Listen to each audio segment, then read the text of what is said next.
everyone.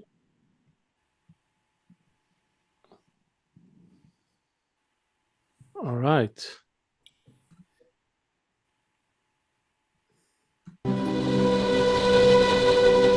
The Jew saw them all, beat them all, and is now what he always was. All things are mortal but the Jew. All other forces pass, but he remains. What is the secret of his immortality?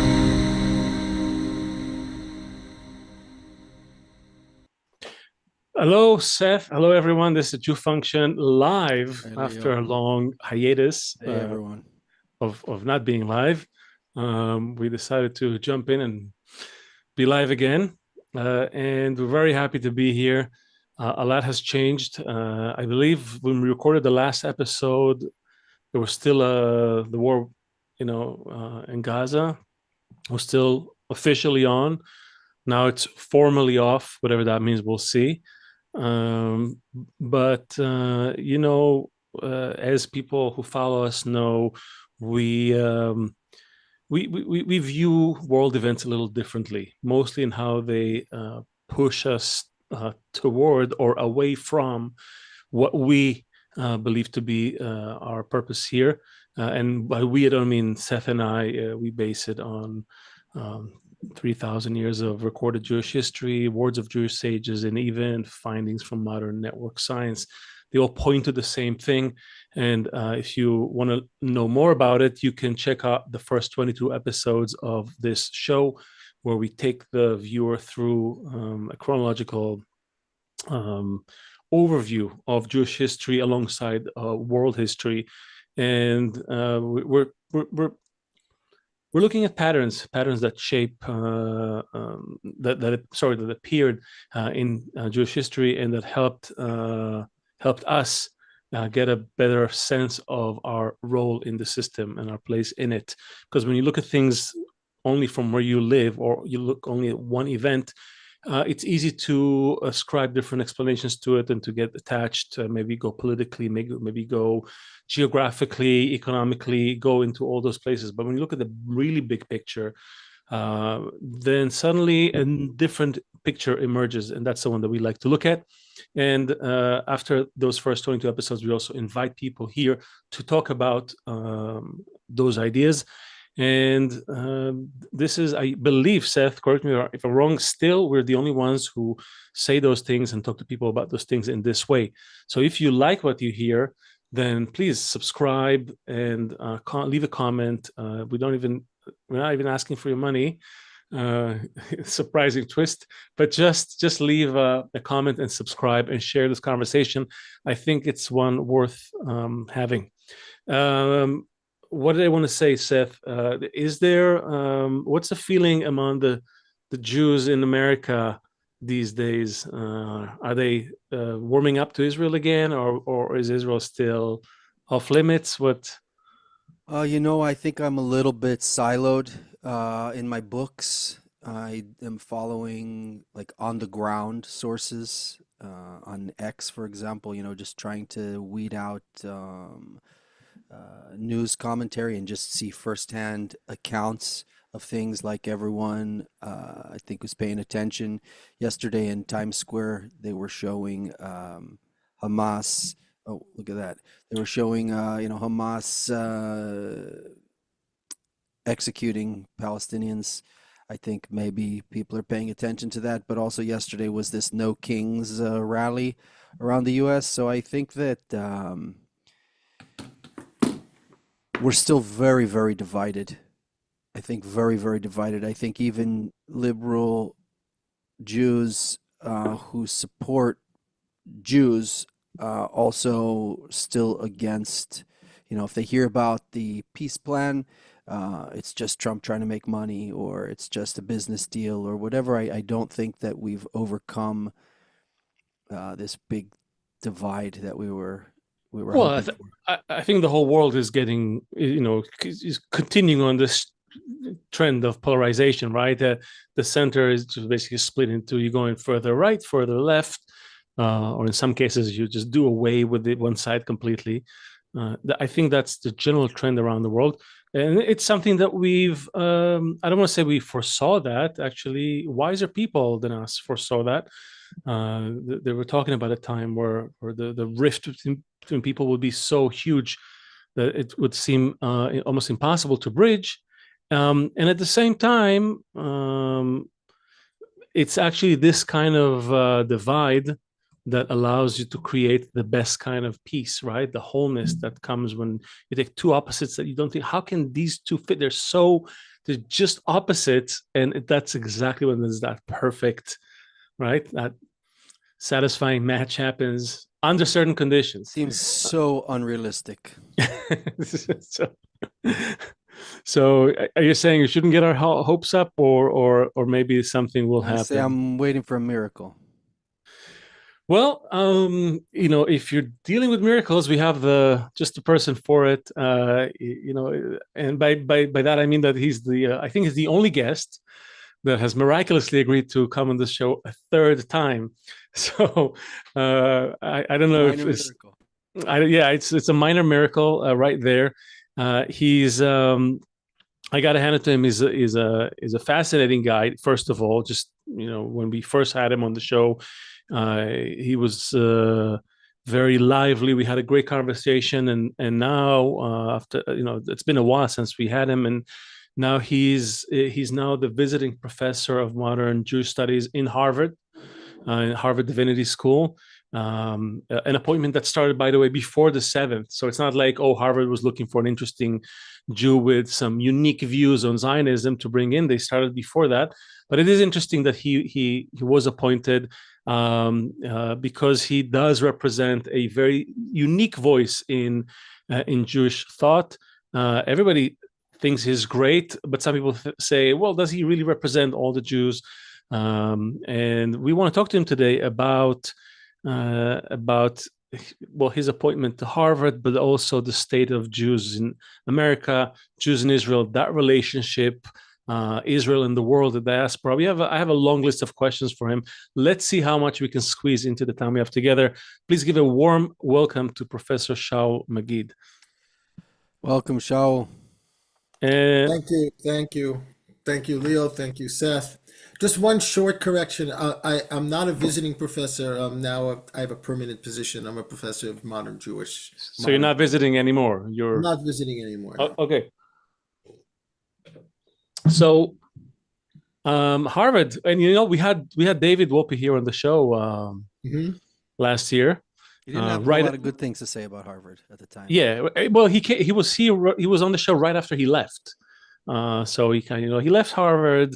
He wasn't happy with a lot of things, and then did you actually replace him, or No. There's a lot of confusion about that.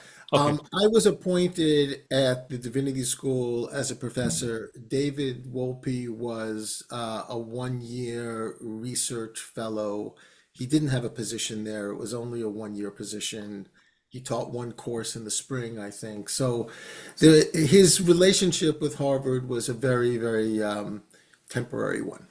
Got you. Okay, Yeah. so no, I wasn't implying that it was. Yeah. And so this appointment, This appointment, not disappointment. This appointment, some say, is a strange one because you are and you do have an unusual voice in the landscape. You're not the typical Jewish studies, Zionism and this and embrace everyone. You have like a very unique voice. How do you, why do you think Harvard appointed you, and actually, what do you intend to do in Harvard? Well, I can tell you the story. I was a professor at Dartmouth. My wife, Annette Yoshiko-Reed, was appointed as the Christa Stendhal Professor of Early Christianity at Harvard at the Divinity School.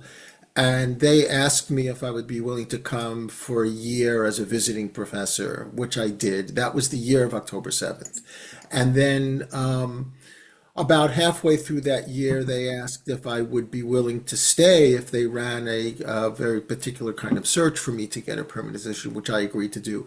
And it really, obviously, the year of October 7th was a very crazy year on university campuses in general. But it really didn't have anything to do with my politics. It was really about I'm a scholar of modern Judaism, and they thought that they wanted me to, not that they thought, they wanted me to come to teach modern Judaism. I mean, there was nobody that was teaching modern Judaism at the divinity school at that time, and they ran a search which took over a year. It's a very complicated process. As people that know in universities, you have to send out for many letters and evaluations and all kinds of things. So I think it got confused with October 7th and its aftermath, but the appointment really was not about that. Fair enough. And what is the climate in Harvard these days? I mean, The climate in Harvard these days is actually, on the one hand, much calmer than it was 2 years ago, as it is in all campuses.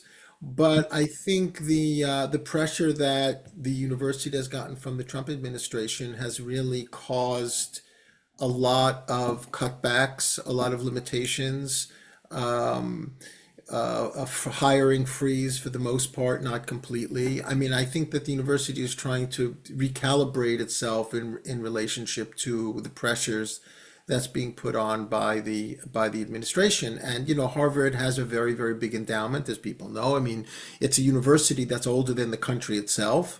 So it's not that they're financially strapped, but when you have millions of dollars that somehow are taken away, you have to recalibrate and reorganize your priorities. So I think things are good. I think Alan Garber, who's now was the interim president, who's now the president, has done a good job trying to figure out how to work through this kind of difficult stage. My question is not so much about the Trump administration specifically. The endowment. I was really I think when we all saw what came out, the fallout after October 7th and what was happening in the university. And we also had here on the show Shai Davidai from Columbia University, who got all the heat on him for standing up for Israel's right. He generated a fair amount of heat himself. Yeah, no, absolutely, no, there's no question. He's he has got that spirit. But the point was that what amazed us is the level of just general ignorance and almost lack of critical thinking on the part of many people. And I still see it today, by the way. And you expect it that the universities, and this is also universities in Israel, I'm not ashamed to say it, in many places around the world, the place that should be more open, more, less biased, more like, okay, what's happening here? What's happening there? What is the media doing? Almost we're like, eating what was coming through the mainstream media, or even more concerning, feeding what the mainstream media was saying, almost that it felt like it. I know in some cases in Israel that was the case. If you turned on channels 11, 12, 13, they were saying things, that were written by professors in university, right, which to me is totally disturbing. Regardless of what I think about what's happening or not, it's weird. It's like backwards. So what happened to critical thinking? Where is it nowadays? Well, that's a separate question and a good one. I think there are two things. I think that there's a fair amount of ignorance and misinformation that are happening on all sides, whether it's being protesting the war, whether it's supporting the war, whether it's being anti-Israel, whether it's being pro-Israel. I think there is a fair amount of a lack of knowledge and critical thinking. On the other hand, I will say that many of those students who are protesting the war are actually not ignorant of the realities and the history. Many of them have taken courses in Middle Eastern studies. They've taken courses in Jewish studies. They've taken courses on the history of Zionism. I mean, when I went to college, I don't know about both of you, when I went to college, there were no courses on the history of Zionism that I was aware of. There were no courses on the history of the conflict in the Middle East, but today there are in many, many places. Now, are there biases? Sure, there are biases. I mean, people are human beings. They have particular opinions, but I do think that the idea that somehow university campuses, and I can only speak of mine, I can speak of Dartmouth too, but I can speak of Harvard, to think that university campuses are bastions of bias ideologues that are basically, spouting propaganda to their students. It's just simply not true. I mean, go to any course, look at any syllabus. I mean, there are certainly exceptions to that rule, but the rule is that people who are academics are doing their jobs. They're basically engaged in the exercise of the production of knowledge, and that's what we do. We can have disagreements with each other, Can you and qualify? Can you qualify that, because it seems like then, hard to swallow what you're saying? I don't know. I'm not sure why it's hard to swallow. Again, there are exceptions to the rule, but generally speaking, people are teaching the subjects that they've spent many, many decades researching and writing about.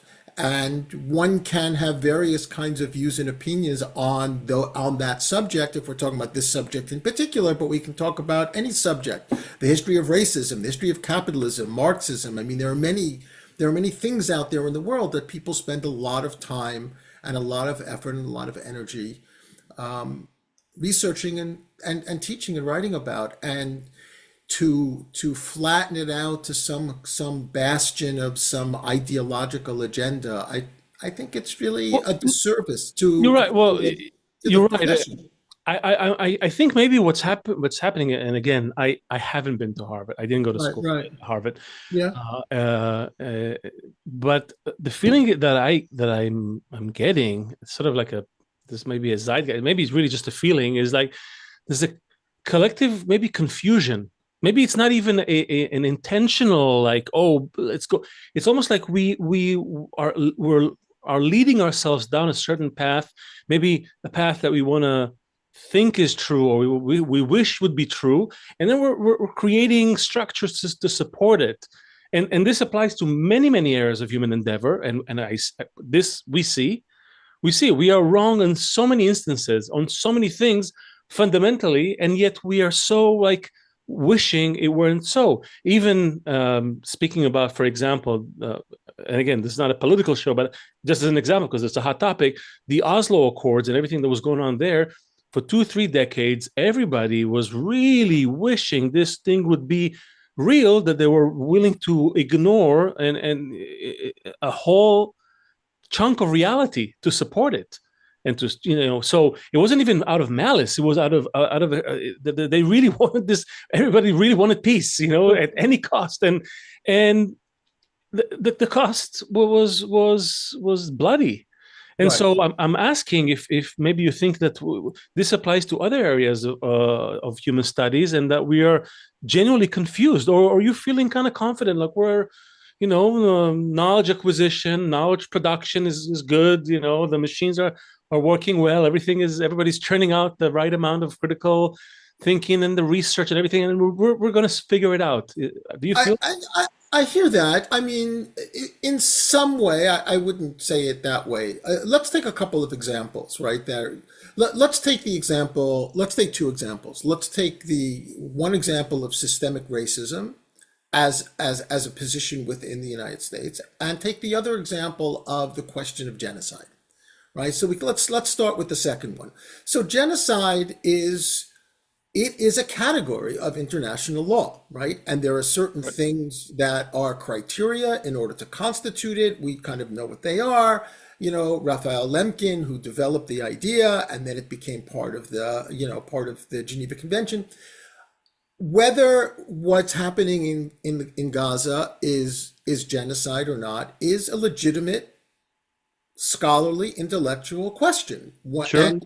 And you can have experts that can disagree about whether it is or not genocide, what's the nature of intent, how does intent work, all of those kinds of questions. So for somebody to hold the position that the Gaza war is an example of genocide, one can disagree with that, but that certainly is not by definition an ideologically based position.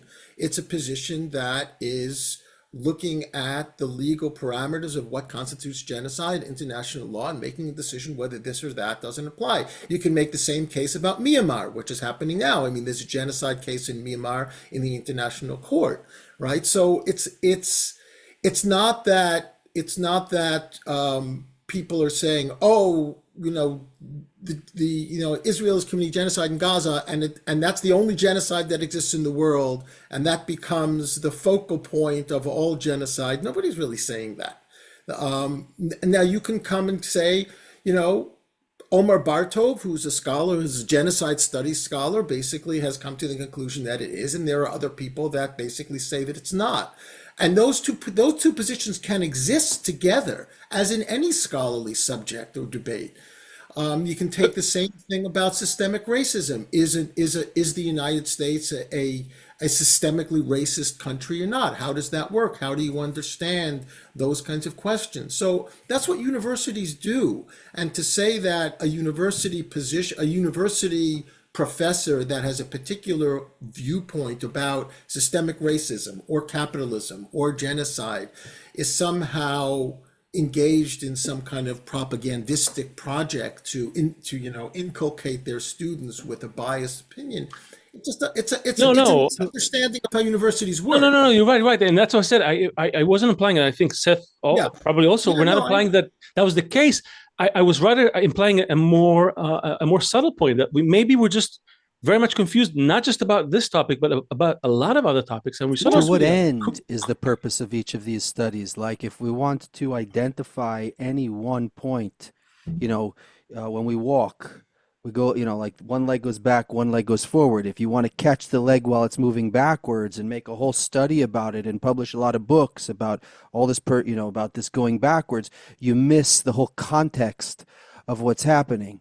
So there's, of course, in science, and we have the luxury now in this postmodern world that we have a snapshot of everything. You want to find out about some insect that lives at the end of some forest somewhere, you could find out about it. So there's a value to all of this research, but we also need to zoom out when we're understanding and when we want to understand where it's going and what's the point of it. To get the snapshot of when the leg moves backwards, it's important to understand the whole picture, but it's not enough to build a worldview on just that and to see that in the, for example, media all the time, because that leg is moving back in order that it will move forward again.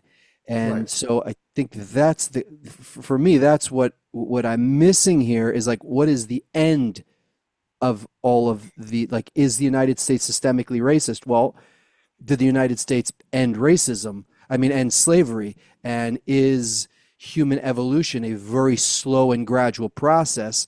And where are we in that process? And have we done better under the conditions that are going on here, where everyone's allowed to be here, and you're trying to smash an African culture with a Northern European culture, with an Aztec culture all together in the same city? Are we doing good under those conditions? Is a different question than whether or not people have in themselves some kind of racist or xenophobic feeling, because after all, we're advanced cavemen, and it takes a long time to right. get to where we're going. So I think you I hear what you're saying. Well, I mean, just in response to that, I think that there may be a kind of, I don't know, a fundamental disagreement. I am not a believer in historical inevitability, and I'm not a believer in a myth of progress. I'm not saying that things aren't better now than they were before, but I have a more kind of Foucauldian notion that there is a kind of zigzag of how human civilization develops.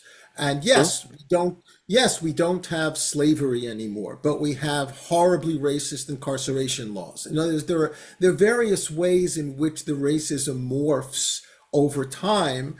And I think that it emerges and comes to the surface over time. And one of the more recent, I think, surfacing of racism in America was the election of Obama. Now, we think in a certain sense, the election of Obama, how can America be a racist society? We elected an African-American president. And then 10 years later, we elected Trump, right? So which in a certain sense, Trump owes his presidency to Obama. Part of it is the backlash against the fact that, having lived in the Midwest for 14 years when I taught at Indiana University, if for many of the people in the rural Midwest, the very idea of a black president was just unfathomable. So for us, we might say, as I don't know whether we consider ourselves liberals, but American Jews say, "Oh, this is great progress, right? We elected an African American president." For a lot of white Americans, it was a total disaster, and I think that Trump is the beneficiary of that. So I don't believe in a kind of myth of progress. I believe that we are moving back and forth in all kinds of different ways. And yes, I think the systemic nature of racism that gave us slavery has not really been erased, but it's just morphed into a variety of other kinds of things. I think we saw that with Black Lives Matter. So I think that what you're saying, Seth, is exactly what historians do, right? Historians are always trying to see the back leg and the front leg. They're always trying to see the past as a way of better understanding how something that exists in the present can create a future. It's possible. It's Yeah. possible that that's what they do. That's what I think good ones would do. Some of them, yeah, not all of them, by the way. So we met a lot that were very much insisting that the events in the past and in the present and the future are not necessarily related. You take an event. No, they're related in complicated ways. I don't want to draw a direct line from past to present to future, but historians are always interested in the back leg or in the front leg. In other words, they're never interested in the thing in the moment exclusively. Right. So I want to bring this all to to our people, because that's the focus of this this show. If these complexities exist, a lot of them exist also among Jews. And I think the relationship between Jews in America and Israel are fairly complicated these days. You write a lot about Jewish identity. We also talked about it last time. And you have an interesting sort of position in that, because on the one hand, you spent many years in Israel, you served in the military, I think you have an Israeli passport, right? You're an Israeli. Yeah. And all that, and yet you live in America, in what you call a diaspora, and you argue for a new way of thinking about this whole dichotomy, that it's like either diaspora or Israel, that there may be some other things, or that's either Zionism or Orthodoxy, that there's maybe something new. What has anything changed for you after October 7th, and where do you see us, our historic trajectory as Jews? Maybe we'll zoom in on that. Yeah, great question. And this goes back to something that Seth said at the beginning that I want to weigh in on. I think that we can talk about Israel and the ceasefire and the war and Gaza and all of that, but I'd rather focus in on the United States, on American Jewry. I think the Gaza war has really broken American Jewry in half. And I think that one of the consequences of this is that this thing that was called the Zionist consensus, meaning 1970s, Norman Podhoretz had this essay where he said, we are all Zionists now, post 1967, that American Jews and Zionism, that Zionism became a kind of sine qua non of American Jewry in all different forms, right wing, left wing, centrist, liberal Zionism. But there was a consensus. I think that consensus is broken. I think that consensus is over. I think that the middle has collapsed, as I think one of you said in your opening remarks. American Jews have moved to the right. American Jews have moved to the left. Those American Jews that have moved to the right in justifying the war, or however they understand it, basically coming to the conclusion that it is justifiable as a response to October 7th for Israel to basically destroy the entire Gaza Strip. Now, we can talk about what that means, but that's one position. And then the other position, which is the move to the left among a lot of younger Jews, but not only younger Jews, have basically come to the conclusion that the entire project is a failure. and that whether you call it genocide or you don't call it genocide, it really kind of doesn't matter, that this destruction of Gaza was not an aberration. The destruction of Gaza was one of the possible consequences of the Zionist project, and they've decided that their Jewishness can no longer be tied to Zionism. So that becomes the kind of anti-Zionism, non-Zionism, however you understand it. And for a lot of young American Jews, I will say, when they call themselves anti-Zionists, they're not saying that Israel has no right to exist. Some of them might be, but a lot of them are not. What they are saying is, I don't want my Jewish identity to be defined by that nationalist project that I no longer can support. It's a very different position, right? Israel is a country like any other country. It's a democracy. It votes, well, to some degree a democracy. It votes, it elects governments, it makes policy decisions. But a lot of American Jews, especially younger ones, are saying, I don't want that to be the centerpiece of my Jewish identity. And that's the collapse of the consensus. And I think what the Gaza war has done in my mind, has had an impact on American Jewry, the likes of which we haven't seen in the entire history of American Jewry. 300 years of American Jewry. Nothing has done to American Jewry what the Gaza war has done to American Jewry. And it remains to be seen what's going to happen. We don't know, right? We're still in the aftermath of that. But I think it's that profound in terms of the American Jewish experience, and it will resonate for generations of American Jews in trying to make sense of what Israel means for them as moving forward into the 21st century. What does it mean for you?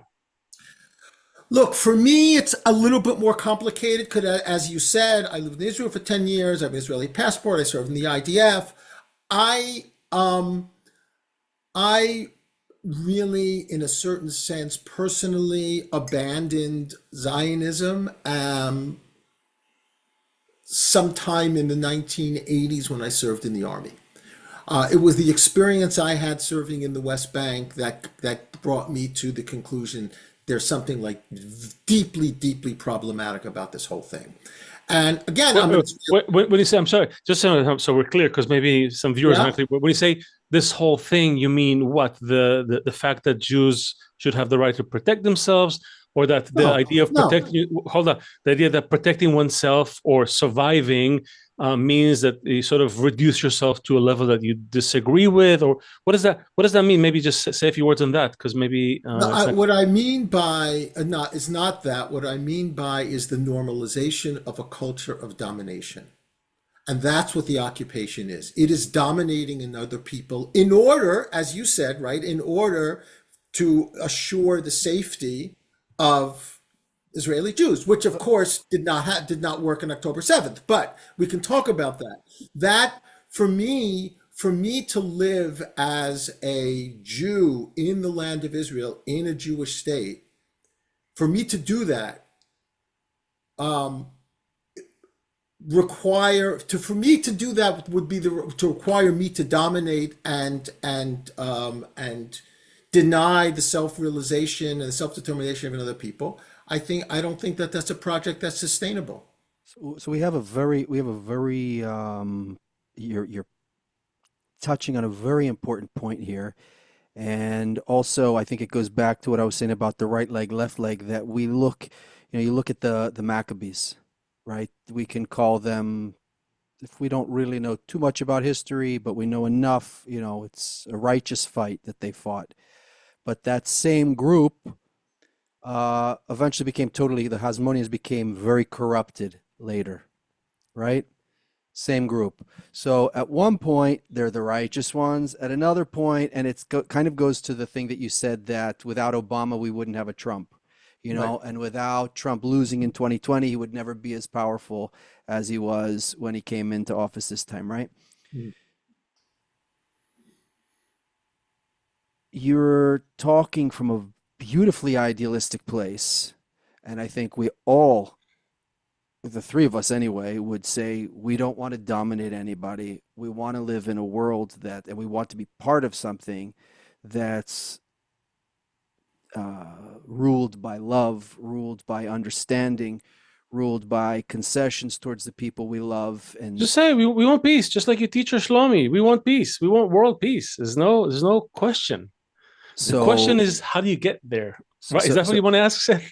well, what I'm saying is, what do you do if you behave like that and everyone around you kills you? So then you're forced to take on other qualities. And then, of course, in any situation, like with the Hasmoneans, you're going to have, there's never just one point. Like any point we pick, let's not look at it as one point. Let's look at it as a spectrum. So if we pick this point, let's understand that there's going to be a lot to the right of it and a lot to the left of it. And if we pick a point over here, there's going to be a lot to the right of it and a lot to the left of it. So I think we're all on the same page about your vision, except to actually establish something like that on planet Earth. Don't you have the patience to expect that it's going to be a very messy process? Because if we just say, I can't be a part of that, and don't have some kind of offense as we're trying to defend ourselves, then we'll be gone again, right? I agree with you. I think that in a certain sense, I guess I'm a kind of unreconstructed binationalist, which Wait, define what that means. I don't know. Binationalism was a small segment within the Zionist movement in the teens and 20s of the 20th century, which basically was advocating for a Jewish Arab state. It was not in favor of a Jewish state. It was in favor of a binational state. And those people like Judah Magnus and Martin Buber and Ernst Akiva Simon and Hans Kohn and all these people, they considered themselves Zionists, right? But that position is not a Zionist position anymore. If you don't believe in a Jewish state, but if you believe in a binational state, I think for most Jews, you are not a Zionist. And I think I disagree. I don't think you're not a Zionist. I think you're living in a dream. That's the only thing. Everybody wanted, like I said, for 3 decades, everybody wanted to believe in 2 states. Everybody was stuffed with this idea. Media was actively, silencing any other views against it, just so we can make that dream come true. And it right. So not only blew in our faces, it was never there, Shaul. The point is, if any of us spoke Arabic, I would say it this way. You might be right. However, the claim that, a one-state solution, whatever that means, I don't really believe there's a one-state solution, but a one democratic state between the Jordan River and the Mediterranean Sea, where all of those people who live there are equally citizens of a democratic state, right? That you could say is utopian. Okay, I hear that. I don't think that 2 states is any less utopian at this point. I think both alternatives are utopian. So we're left with the reality, which is, to my mind, unsustainable. And I think that October 7th should have shown that. So I want to put geopolitics aside for a second, because by the way, there's a great book by a former Israeli officer who proposed no less than 4, I forget his name right now, but 4 solutions, possible solutions. And by the way, just for the sake of our viewers as well, there isn't a single Arab nation today where nationalism trumps tribalism. Tribalism still is the ruling state of mind for all Arab societies. Nationalism never made it, let alone democracy. Just doesn't exist, that concept. What does exist is Emirates. So a big, democratic state for those who can deal with it. And Emirates can solve a lot of the problems. And by the way, there's a lot of voices calling for that. But let's even assume that this would happen. Okay, let's assume that we buy ourselves some peace and quiet for a while. I think the deeper question is that we're trying to get you to talk about is to what end? You talk about, okay, let's not make Israel the center of gravity for Jewish identity. It's not about Zionism or Orthodoxy. It's about something. What is it about? What I'm trying to get to is Where to are we talk going about with all of it. Yeah, where are we going with this? That's a good question. What is the purpose? Because the whole existence, and this we get to this in every show, by the way, because the whole existence of the Jewish people is supernatural, and yet one of your teachers, Mordechai Kaplan, says, "Oh, let's get rid of the supernatural. Let's just be a good culture." Like, no, screw that. There's 100 better cultures than us. We're clearly not the best culture out there. There's something else happening. Our very origin story is unlike any other nation. Yeah. What is going on here? To what end do we exist even as a nation? Why even bother with all this suffering? That's a very good question that I do not have an answer to. However, oh shit, Shaul, come on. Oh my God. However, given that, I will say that we are presently, in my view, in a very, very liquid transitional state in terms of Jewish existence, in terms of the question of Jewish existence. And what I mean by the collapse of the Zionist consensus is for the last half century, maybe even 75 years, Israel really served as a kind of centerpiece for Jewish identity that then, in a certain sense, became like Achad Ha'am spiritual center that, extended out, only it wasn't necessarily a spiritual center for whatever it was.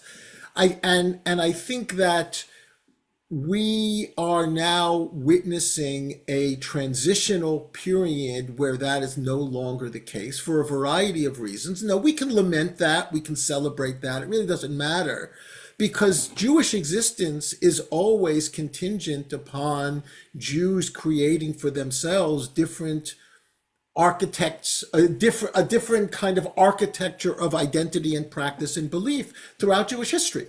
Right? The Jews that were living in 6th century Babylonia were not the same as the Jews that were living in 18th century France. I mean, things move and things change, beliefs change. Jews, as one scholar of liturgy said, Jews have a very good digestive system. They're able to absorb things from the outside and digest them and create a certain kind of, energy and power and force for themselves. And I think we're watching the emergence of what might be called a new diaspora. Maybe America is that place. Whether that's sustainable or not, 100 years from now, 200 years from now, we don't know. But I'm just saying. We kind of know. Well, no, we don't really know. No, we do. According to all of Jewish history, we know exactly what's going to happen. I people say that to me a lot. People say, history repeats itself. I do not believe that history repeats itself. It does not repeat itself. History, there are certain trends that do, and then there are many trends that don't. So it's a very convenient thing to say, history repeats itself, therefore everyone hates the Jews, and therefore they're going to hate the Jews. No, not therefore. But the only thing we're saying, with respect to the history, is that that pattern has repeated itself so many times that you can say, it's not an exact repeat. It's not the same repeat, but man, it's... Look, it's a reboot. Okay, it's a reboot of the same idea. Jews, unwittingly, they end up at the center of the most developed society. Why? Because we are accelerants. We are like enzymes. We accelerate natural processes. They would happen even without us, but with Jews, they happen faster. So the human ego grows. With Jews, it just grows faster. That's all. It's not like we're not the worst part of society. We just help society discover the worst it can do and the best with our presence in it. That's all. We're catalysts. So I think that ironically, one of the most important Jewish historians of the 20th century, Salo Baron, developed an entire way of thinking that he called the resistance to the lachrymose reading of Jewish history. That is the idea that Jews were always marginalized, oppressed, persecuted, hated. And he basically, in his entire career, he was the first professor of Jewish history ever appointed at an American university, at Columbia University. He basically said, actually, historically, that's not true. There were times of persecution, there were times of oppression, and then there were centuries of coexistence. Absolutely. Right? So, in other words, there is a Ben Zion Dinur, who was the first minister of education in the first Knesset, who was a professor of history, basically made this argument that's become somewhat normative within the Jewish world, which is Zion. The line, I'm trying to get it right. That basically Zionism is the culmination of Zionism is Jewish historiography. That all of Jewish history leads to this point of the establishment of a Jewish state, and that the establishment of the Jewish state is the solution to the problem that Jews have always dealt with, which is the problem of marginalization, deterritorialization, oppression, so on and so forth. And in a certain way, that's become known as the Jerusalem School of Jewish History. One of the great proponents of that was Benzion Netanyahu, Benjamin Netanyahu's father. And Baron is coming and saying is like, that does not bear the weight of historical analysis. It's a much more complicated process. Jews, everything that we've produced that we call Judaism, almost everything, is the product of the diaspora. From the Talmud in Babylonia. Because you spent more, last 2,000 years there. I mean, it makes sense. But whatever it is, in other words, the entire creative, energetic Jewish process is the product of the diaspora. But the thing that is the foundation for all Western civilization, and is the thing that brought the concept of peace in the world peace, and the brotherhood of man, and you should love the other as yourself, that's all from Israel. The fact that we were in the exile after that is something else. But it's from the Hebrew Bible. It's not there from Israel. Well, I mean, they kind of met in the land of Israel. First temple, second temple, then out, right? 2 strike, 3rd strike, you're out. It was kind of like I think what we're saying is whether or not this is the culmination or not, it's a worthy question. I think that unlike any other culture or even nationality, that loop doesn't seem to reveal itself with other nations. You don't see the Scots moving to America, becoming part of America, living great with Americans, then at some point being spat out. Doesn't happen with the Scots or the Italians or the Irish, or none of the other nations have that experience. They come in, they usually assimilate, they become part of the fabric. End of story. Never with Jews. So these anomalies there are too many of them to just write them off as like, well, it happened. No, it happened hundreds of times, Shaul. How can we sit here and say it hasn't repeated itself? I think maybe kind of a fundamental disagreement, a structural disagreement that I have with both of you is that I don't believe in the concept of uniqueness at all. Oh. I don't believe any people is unique. I don't believe any historical event is unique. I don't believe that anything is unique. But everything is unique. Well, either everything is unique or nothing's unique. Everything is unique. We say everything is unique. But what's unique about us is that we have to do something. That's what we're saying. I would say what's distinctive about us. Uniqueness is a very dangerous. It's a very dangerous road to go down. We'll go with you. There's something distinctive about the Jewish people. There's something distinctive about the Jewish experience, certainly.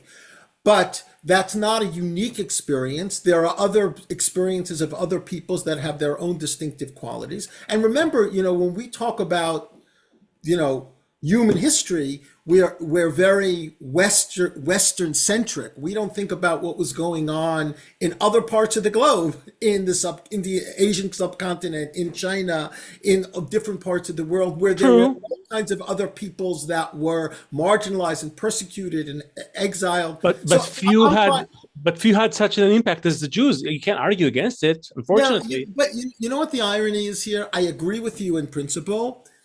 It's really not the Jews.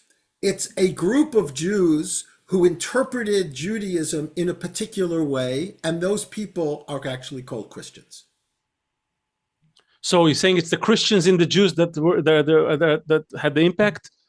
Yes. Look, here's a hypothetical. Let's say Christianity never existed, right? Let's say there was never a Jesus, or that the Jesus movement never was successful, right?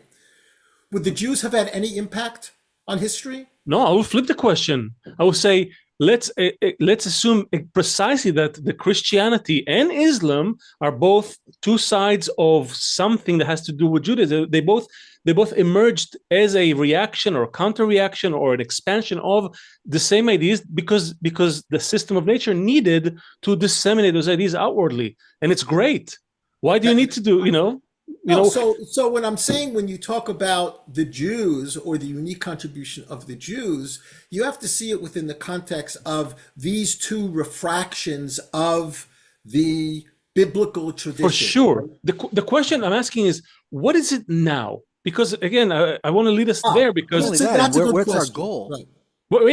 what's the goal? Because and I'll just qualify the question, because if you could argue, well, as you said, every culture is distinctive. The Aztecs were distinctive. They contributed something, and then they disappeared. We are still clearly here. So either there's a bug in the system, which I don't believe in. It's a holistic system, or we still have something to do that we haven't done, and the system really needs us to do. That's how we see it. That could be. I don't know Well, what that is. I But I can't say I know what that is. But I do think. Look, I think here's one of the kind of interesting wrinkles. I think that, and this is true of a lot of thinkers that I've been working on, early 20th century, late 19th century thinkers who were very opposed to the Zionist project. And one of the things that they were really opposed to, because their question was the question we're actually asking now, is the notion for them of the Jews becoming kechol ha'amim, like all the nations. That is the biggest problem. Because the biggest problem with becoming like all the other nations is that you become like all the other nations. And then, in a certain sense, you become like the nation that rises up and reaches an apex and then disappears. Right. So, in other words, what for these thinkers, what kept Jews in existence was actually that they never became like all the other nations. Absolutely. And that was its raison d'etre.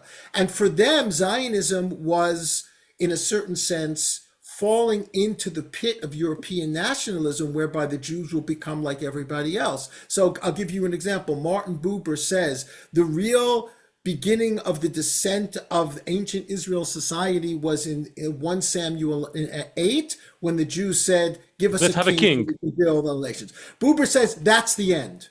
That's the beginning of the end for him. I respect Buber, but I think it was a little nearsighted to think that, like Seth said, there's a reason why we also need to be exiled. You could say the end is the exile. You can, and you write yourself about exile. There's a reason why you need to be exiled, so you can spread out and be like a good manure that you spread out. And now when it's time to grow something, I didn't say by byline. Yeah. Listen, Weizmann, the first president of Israel said it. No, I'm sorry, Ezra Weizmann said it. Yeah, he said, yeah, Jews are like, manure. Together they stink, but you spread them out, great things grow. But again, I'm going back to the sources, because you studied extensively, as we have, and they all talk about a very specific role among the nations. It's not a philosophical question. This is not the Bible ended here or the Bible ended there. No, there's a grand plan, and we're part of it. Now you can say, I don't believe in it. So go ahead. Let's say that the goal is to make all of humanity. My house will be a house of prayer for all nations. That we will love the other as yourself. Forget about the yarmulke and the tzitzit and everything, but that all of humanity will become one family, and say that's the role of the Jewish people.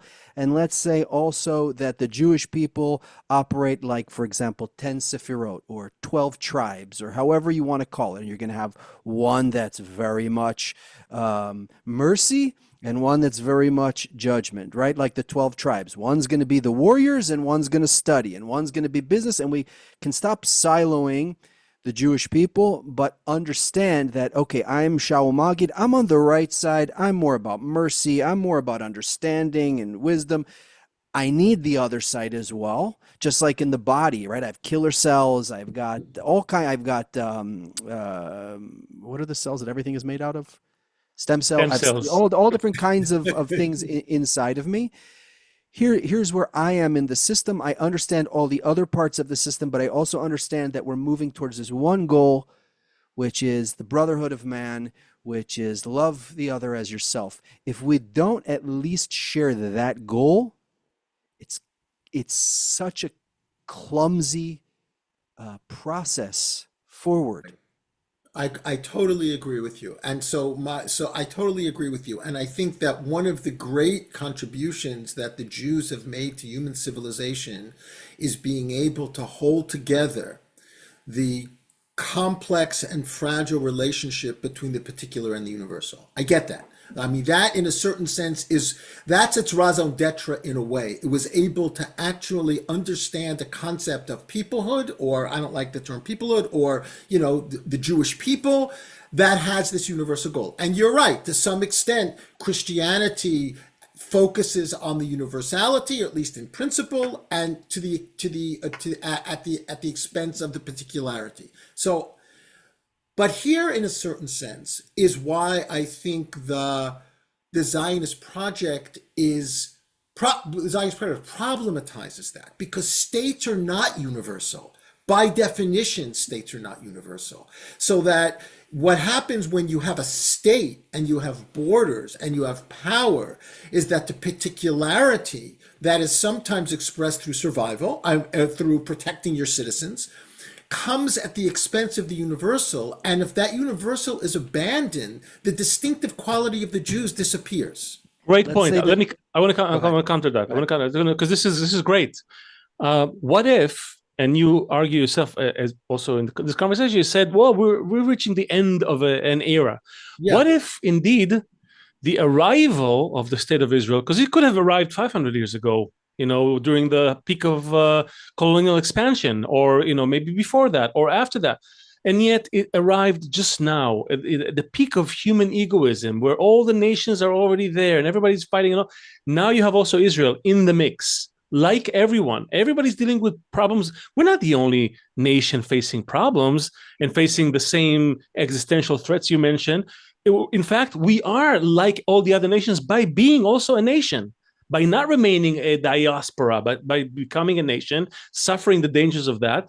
And maybe that is a signal that we've really reached the end of a cycle, and we now have to sort of rise up to that role that we have to do. You talk about in your writings about the importance of seeing other faces. Well, guess what? Jews are a hodgepodge. You don't need to travel. I can stay in Israel and see a million faces. I'm surrounded by others who happen to be closely related to me by ideology. Like, we have all the conditions. We're like a nation, and still we're a microcosm of everything. What if we're really just not, missing the big picture here? We actually, all the conditions, the stage is set. Shaul, we don't have to move the center of gravity back outside of Israel. We just have to do the thing for which we were made into a nation, and that is, which is the thing. Go straight to the Creator. Yashar El. Creator is the quality of love and bestowal and caring. Do that. Show that. Be an example of that. Even like iron sharpens iron. So even while all the criticism of the nation exists, it's great, because without criticism, you don't stay like a rocket that's launched. It's constantly adjusting to get on target. So you need the criticism from the right and the criticism from the left, and that's our whole history. Right. Not to take it apart, but to keep all of those things, but also without the goal, without the shared goal. I'm going to repeat what I said the last time. It's just clumsy. We're just going to stumble and waste so much time. Because in fact, we can't be like everyone. I don't think we really disagree on this point. I think we do. However, I think for that project to continue, I think that the state itself, like any state, is not going to procure a universal ethos. But Jews in the diaspora can. So if the Jews in the diaspora can maintain that kind of universal ethos without the particularism that comes with the state, and that those two things can actually work together, there's really a lot of potential. However, the argument has been that they're not working together, because the whole concept from the origins of Zionism, of Shliat HaGolah, that somehow is the Zionism, the national project, replaces, it supersedes the diasporic project, and that's what's being undone. I think both are wrong, because both are holding on to one side of the rope, and you need both sides of everything. Just like the Orthodoxy knew that on its own it would never be able to leave Europe and come to Israel. They needed that terrible push from the Holocaust and those who had the vision to go to Israel, who were supposedly secular, who were leaving the right? But they were the one pushed to go and become those pioneers in Israel.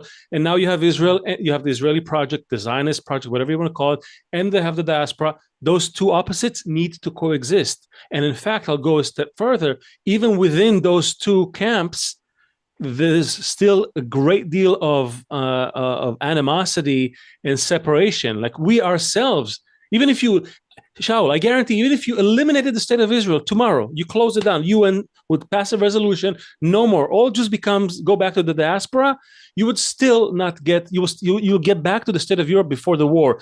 100 Jews, 100 views, and they're not sharing the singular goal of reaching love of others. If we don't put love of others as the goal, nothing would work. It will all be.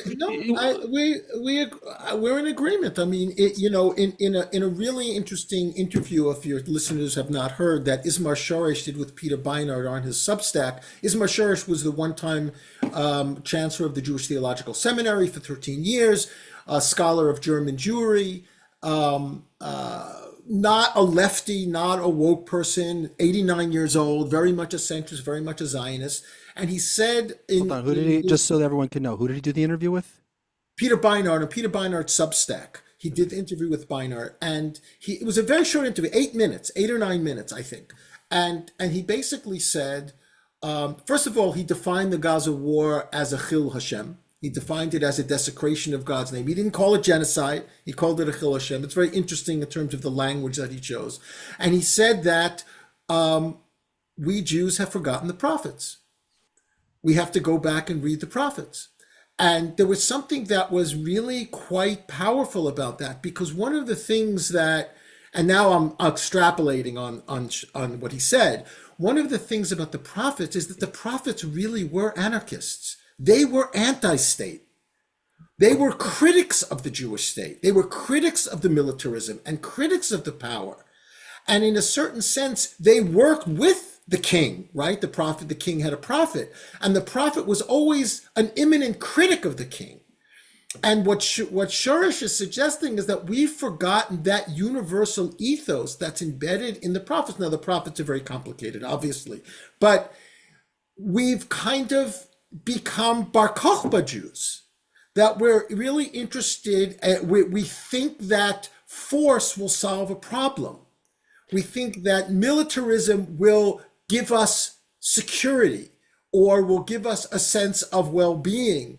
We think that we can control and manage the problem of the occupation or the problem of, what do you do with a Jewish state where almost 50% of the people are not Jews? First of all, it's only about 22% that are not Jews. No, I'm including the West Bank. We control the West Bank. Okay, fine. Okay. But the point is, actually, a lot of that has changed following the war. A lot of the young soldiers who are fighting, not only soldiers, teenagers are becoming more connected to these what you could call religious, but they're not really religious, but these root ideas, right? They don't even know what or why or what for, but people are like, they're putting on tefillin, they're putting on the tzitzit. They don't know why, they don't know why they're doing this, but there's a sense that might alone is not enough, and that was always the sin that the prophets pointed at. Power is not the thing. Power is simply a way to create a space for you to do something. What are you doing with the space? That's a question. And that's a good point. However, I would throw out as a suggestion, I don't think that Israel is becoming more religious. I think religion in Israel is becoming more secular. To me, I don't care, honestly, because I hear interviews, Shaul, with people who are the opposite of anything you would consider religious, value-based. They were just global liberals, right? Like, goodbye 70s socialism, hello globalization. Right. They were all there. Right. Yeah, and they were, I would say between you and me, assholes, right? Just like on personal level, just terrible people. Egoists. I have a friend who's it's an academic term. Yeah, no, I listen. I have a friend who's he's a musician. He's like a top notch musician. He was a musician in the US, then he moved back to Israel.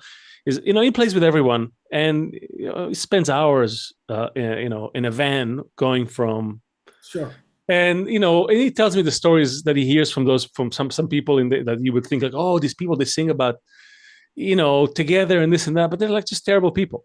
But now there's a shift. There's a shift. It's not about that religion is becoming more secular or the seculars are becoming more religious. There's a general shift towards people are feeling there's a buzz, like something was fundamentally missing, and it somehow has to do with who we are, where we came from.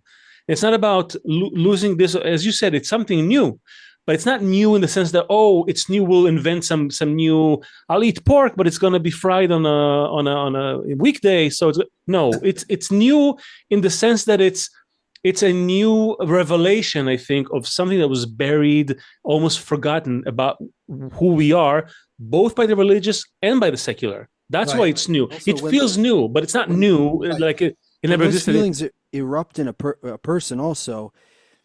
It needs to clothe in something.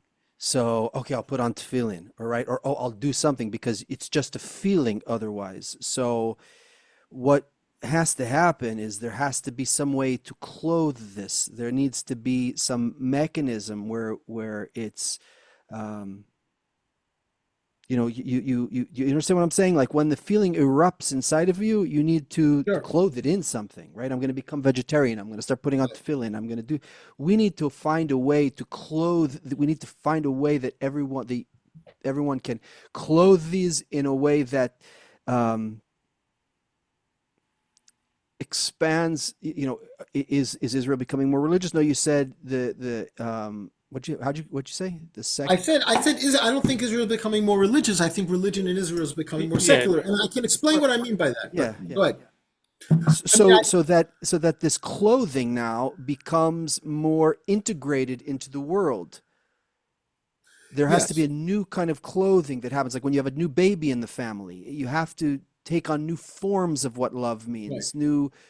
Right. So this is where we're at now, and of course we're going to see people doing the tefillin and things like this because this is what we know we can hold on to in the meantime. But these young people, they need a new way to clothe these feelings into the world.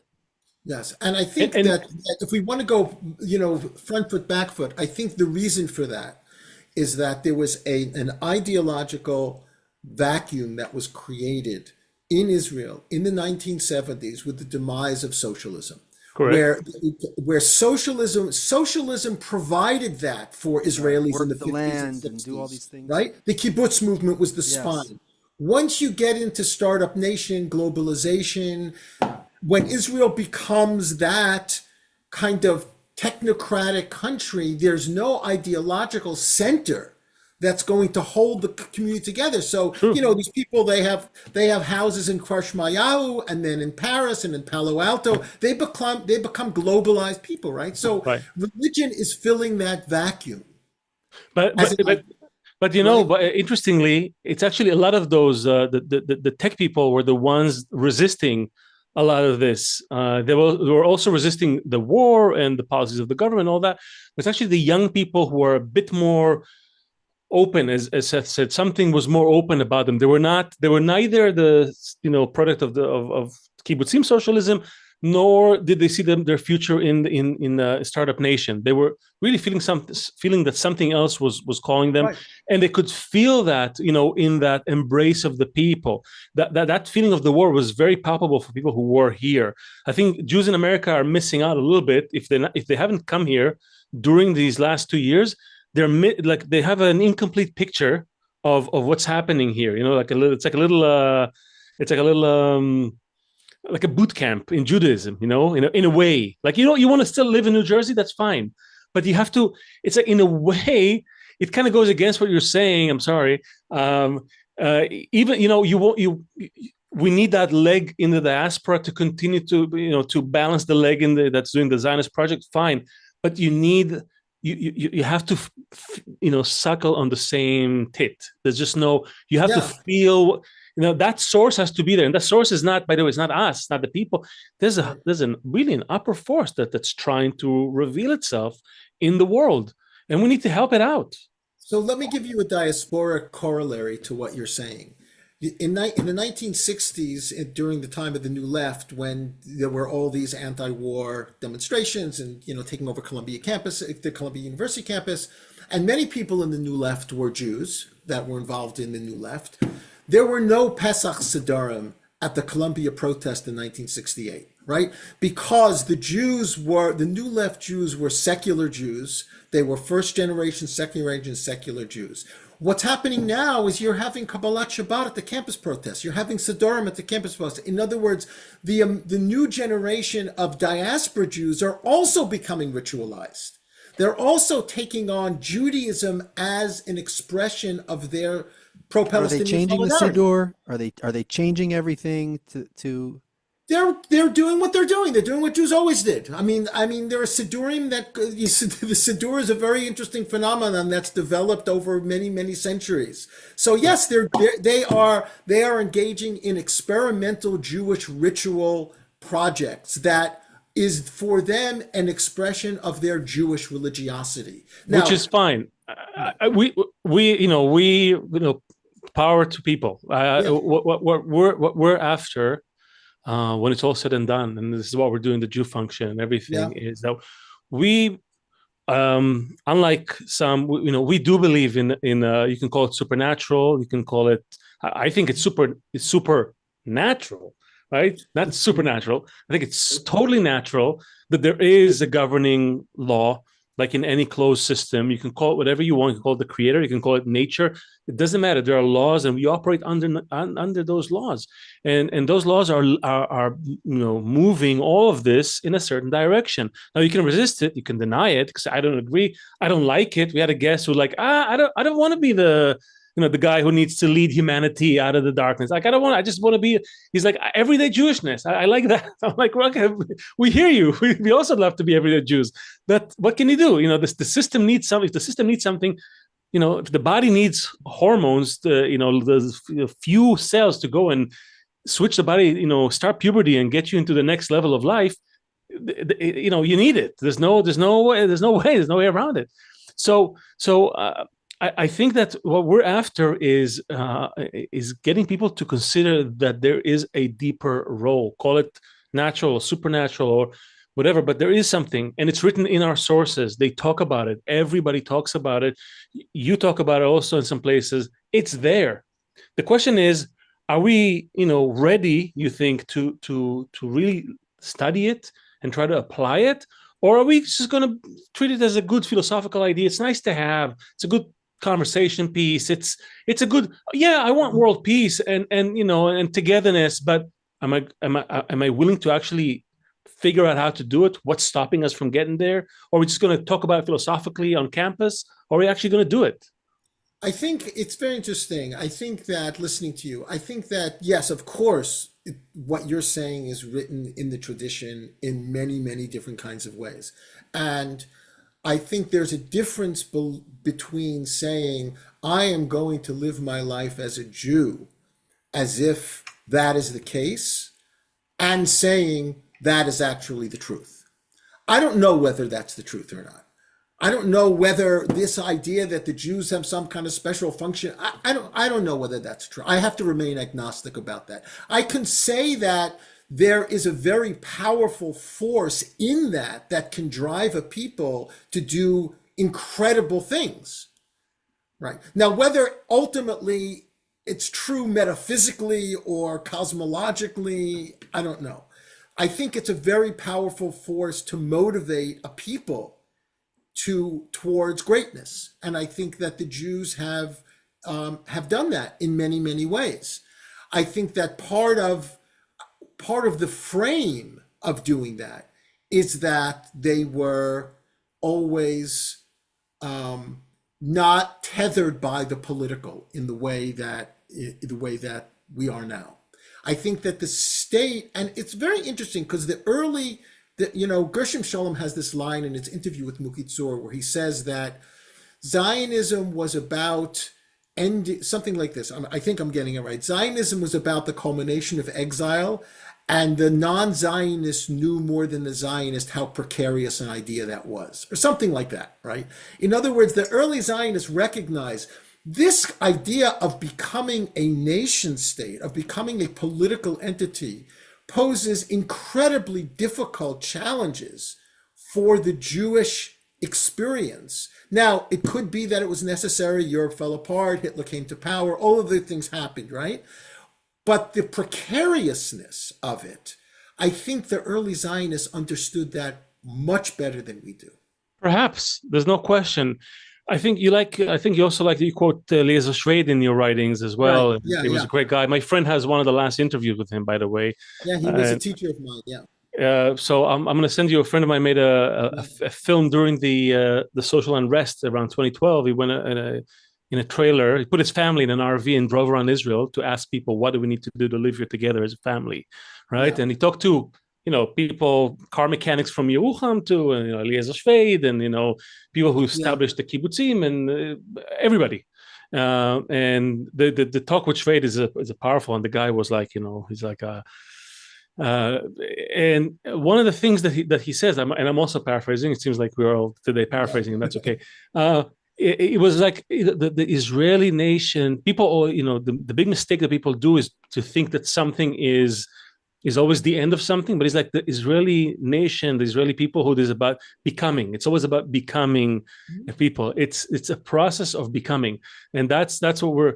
And so if we take that, and he says a lot of other things which are also mind blowing. I encourage everyone to try to read him.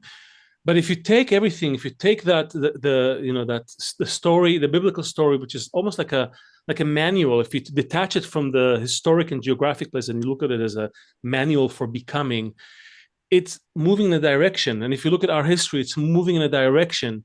Even though this whole thing, when you look at it piece by piece, it may think, oh, this is great, let's keep that, or this is bad, let's get rid of that. But on the whole, there's a movement. I would encourage people, and I wonder what you think, to consider, where is it going? I don't think you don't need to be a believer in anything to see that nature has a purpose for everything. You plant an orange, you get an orange. It doesn't meander around and take some ideas from applehood and grapehood, right? It becomes an orange. So what are we becoming? Maybe that will help us. Jesse, did you want to?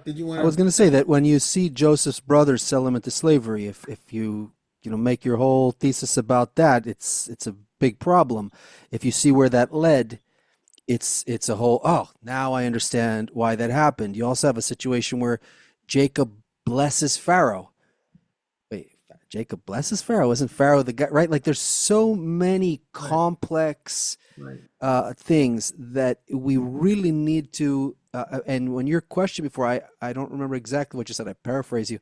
But I don't know if I believe that thing, or I don't know it's a good enough. I don't know if it's true. I don't know if it's true, but it's a good motivator for the people. But is there anything that's true? Like Martin Luther King, I have this dream that people should be judged on the quality of their character, not the color of their skin. I mean, is it true? We want it to be true, but is anything true really? I mean, I'm hungry. That's true, but Well, we don't know that. I will say, I do want to say one thing that I think is worth saying. Here's my hope, that October 7th and the war, and you have to see them both together. You can't see them separate from each other, right? The October 7th and the war creates a paradigm shift among people in Israel. And again, diaspora Jews are diaspora Jews. They're living in a different environment, to recognize that the way that the state has constructed itself in the last 75 years has to change. Something has to change. In other words, I think that if there is anything that can come out of October 7th, is that managing the occupation will not work. All it will do is it'll just create the ground for another October 7th. Because people that are living in that reality will eventually resist. It may take 50 years, it may take 2 generations. They will find a way to resist you. And so I think that if we can get to this place of like, oh man, managing this thing is not going to, we have to think of a better solution to this problem, which it is a problem. How do you have a Jewish state where 50, and I'm including the West Bank here, where almost 50% of the people living under our aegis are not Jews? That's not the question. The question, because again, that's a political question, and there are solutions to it, by the way. There are solutions. Or as Golda Meir said, that there's no problem. The problem in the Middle East is that the Arabs want the Jews dead and Jews refuse to die. So that's where the root of the conflict. But that's not, I don't think that's the issue. The issue is what I'm posing to you, to your students as well, is assuming someone finds a way to maintain the peace for 10 years, 20 years, 30 years, 40 years, right? Even in the Bible, the land was quiet for 30 years, 40 years, right? It's always like, what do we do in that time? What do we do in that time? Rather than saying, let's manage the occupation. Let's not, even you can't manage it. Okay, you'll deal away with the Palestinians, the Egyptians will rise. You quell them, the Turkish, the Iranians. It'll never end, Shaul, because it's not designed to end in this way. As you yourself said, the prophets always cautioned against that. You can never rule only by the might of the arm. So the question is, what is that? And we go back to the beginning of the conversation, this maybe dream reality that we want to create that is not maybe man-made in the sense that, oh, I have an idea today in the 20th century based on my limited experience, but maybe there's an idea that's been running in the background for 3,000 years, maybe longer, that we can get and make that. And like you said, whether it's make-believe, whether it's real, supernatural or not, maybe it's just a good affirmation. I don't care.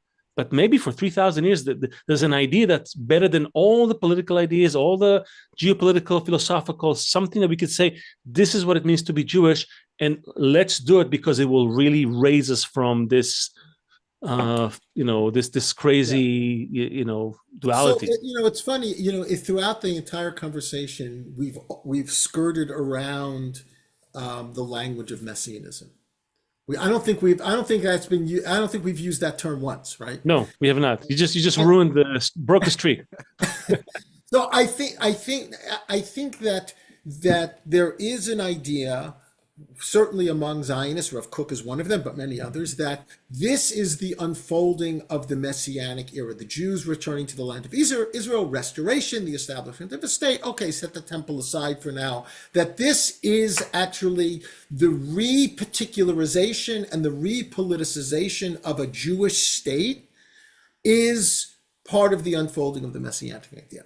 What if, as a thought experiment, actually that is the anti-Messianic idea? And the Messianic idea would be to create a Jewish political reality that is able to absorb and embrace the universal spirit. Isaiah's vision of Jerusalem being a place, as you said, right, as the temple being a place where everyone. In other words, it's the universalism that is really the messianism, and the particularity of survival, which a nation state is primarily engaged, that is actually the anti-messianism. Let's say that there's no light without a vessel. Let's say that there's, as light excelleth from darkness. Let's say that the only way to get to the thing you're talking about is through the other way. Let's say that these two opposite things have to work together. Somehow there's an emergent quality that's not this or not that. How in evolution do we go from inanimate to vegetative? How does that happen? Who could have predicted something like that? Or from vegetative to animals appearing? So our worldview is that the next degree is not just rearranging carbon, into some better form, but a wholly other kind, like a child, when you first fall in love, when you've been sitting in third grade class and all of a sudden Susie looks very different today than she did before, right? Some new spirit is what we're talking about. We're not talking about just rearranging the carbon. We're talking about some whole new level, which can only happen by these kind of opposite forces somehow coming together. And what we want to say is that we don't need to go through the Third and Fourth World War in order to get there. That if we can do things like this, where we can push these ideas together and dream big enough, and learn from all of the people you've been talking about, right, and more, then we can hasten the process and go through it through our inner work instead of being smashed on the head by I will say bombs. I will But say. Go ahead. let me just say one thing. Yeah. I agree with you, and one of the things that we have to overcome is the occupational hazard of becoming survivalists. True. In other words, we have to do contra to what Golda Meir said. They want to kill us, we refuse to die. That's the survivalist mode. That mode is not going to get us there. That mode is going to enclose us in ourselves. It becomes a friend-enemy, Carl Schmitt, zero-sum game, us or them. That is not going to get us anywhere. No. I agree. And I'll say even more than that. As far as I'm concerned, I don't care how they stop the thing and buy us relative peace. I'm more concerned about what you do when that peace comes. I'm giving you now a decade, 10 years. How much is your tenure in Harvard? Is it 5 years, 10 years for 10 life? years. 10 years. Well, Okay, good. I mean, life. I'm 67 years old. You know, life is what it is. Well, I wish you to 120 at least, but you should suffer like the rest of us. The point is, let's say you get 10 years. How do we get people to really not get swallowed up by the politics and all the rest of it? Because it's very alluring, it's very tempting to write about and go and protest. And this gives you, boils the blood. I'm saying, how do we get that thing to focus on the enemy of love, which is the human, that quality in me, that egoistic quality in me, which you didn't talk about in the show again, but I'm bringing it up now. Why? Because you brought up messianic. I'm bringing egoism because it's the exact opposite. That egoism, that pleasure for me at the expense of anything and everything, whether it's intellectual pleasure, physical pleasure, it doesn't matter. This is the wedge that separates all of us, and no one else. And the distinctiveness of Jews is that they were able, in spite of their nature, to rise above it and form bonds of love above that. They were the only people who were able to do it. Yeah. Even non-Jews are exceptions because they're probably related to that group. That grouping is what makes it distinct. That's it. Nothing else. You know something? I'll tell you something. If I can get you to use the word distinct and not unique, Dayenu. Okay, good. No, I'm going with you. So here's my thing. So if we are able to convince each other, us Jews, that above all this, the politics and schmalitics, that we focus on that this is our distinctiveness, not making new AI or cherry tomatoes, but being able to actually rise above the form bonds of love. Those bonds of love, above our differences, above the differences, keep the differences, and then love above it. Right? I don't have to like you, but I have to love you. Then these bonds of love will create a force that will then an emergent force that will then be able to resonate with the upper force of love, and that force of love will pull you. Will pull you. That's the Messiah that we're looking for. A force that will pull you like a magnet. Suddenly, I'll have the right pole to right. That's what I'm after. Yeah. Let's do that, Shaul. So I mean, I hear you. I will say that universities can play a role in that, but that's not the role of a university. The role of a university is the production of knowledge, whether it's the sciences or the social sciences or the humanities, whatever it is. Universities are in the business of researching and producing knowledge. Religious institutions, religious communities are in the business of doing more what you're talking about, using the knowledge that's created in order to... No, I'm not saying that they do. I'm saying that's their role. The role of the university is not to bring world peace. That's not the role. Why not? That's a worthy role. That's the only thing everyone should be working on. No, because that's not what the university... Everything has its tough key, right? I mean, I'm a doctor, I'm a surgeon, right? I do heart surgery. I don't fix my car, right? So universities have a certain purpose. The purpose of the university is the production of knowledge. That's what it is. Hold on. Isn't there a science of humanities somewhere there? Yes, but it can contribute to the larger project, but it's not the address. That's fine. I agree. All I'm asking is to do your part. I spent the last 3 decades almost seeing universities creating separation, driving one agenda over another. Then, for 20 years it's this, and now we have to compensate, so we're going to do the opposite. No, let's take an honest look at what drives people. That's a scientific thing. What drives us? Our human ego, pleasure at the expense of everything and everyone. But just the the other thing that the university does that I think contributes to this process of the production of knowledge is the concept of free speech. Universities have to protect free speech. Students have to be able to express their views, even That's though you okay. may not agree with them. They don't have the right to threaten people. They don't have the right to to harm people, but they do have a right to make people feel uncomfortable. Uncomfortable is okay. I think in America we got a little lost, right? Right. Someone said it's like, oh, free speech. I demand the new McDonald's flavor. If a group of people believe that what was happening in Gaza was genocide, we may not believe that. They have a right to express. That's okay. But if you're marching with weapons and you're breaking windows and asking to the destruction of another group, I would say, okay, no, I understand there are limits, but I think that this is part of the breakdown of what happened on the campus protests, is that the universities had to balance free speech on the one hand with a lot of pressure, governmental pressure and societal pressure on the other hand, which is saying you can't say that X is doing Y. Why not? No, you can say. I just felt it became repetitive and boring when there's so many other great facts. That's the way street protests are always that way. They were that way during Vietnam too. That's just the nature of them. But I was never great on protests. I think that we have to, I'll give you an example. Sometime around March of 2024, so like in the midst of the protest movement, I was talking to a very prominent conservative rabbi in New York.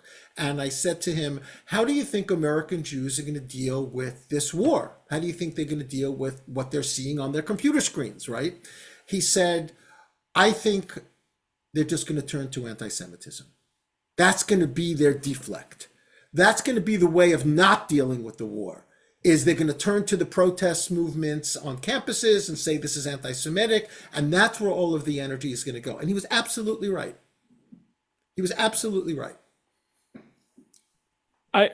That is true. I guess my last take on this, because we do have to close, my last take on this would be that, if you can help make sure that people go and protest. No, I'm putting a little, this is just a little between you and me. They could go out and protest. There's genocide, there's no genocide, but then after the protest, you hang the keffiyeh and then you go hug in the cafeteria. You know what? I'm buying whatever you're selling.